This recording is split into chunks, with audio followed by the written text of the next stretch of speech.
হরে কৃষ্ণ। লাঙ্গলবন্ধ স্নান কিভাবে সৃষ্টি হয়েছে? ভগবান বিষ্ণুর ষষ্ঠ অবতার পরশুরাম তার পিতার আদেশে তার মাতৃদেবী রেণুকার সাথে এক অপরাধ কর্ম করেছিল। তখন সেই পাপ থেকে মুক্ত হওয়ার জন্য তিনি বিভিন্ন তীর্থ পর্যটন করতে লাগলেন।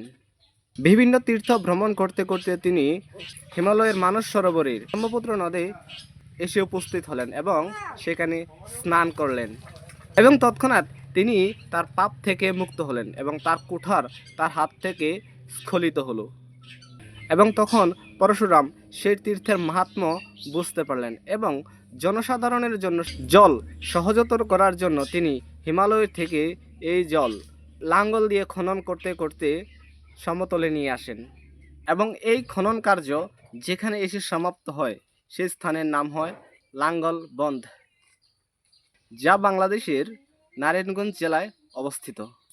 প্রতি বছর চৈত্র মাসের শুক্লপক্ষের অষ্টমী তিথিতে স্নান করার মাধ্যমে সবাই পাপ মোচন করার সুযোগ পায়। হরে কৃষ্ণ।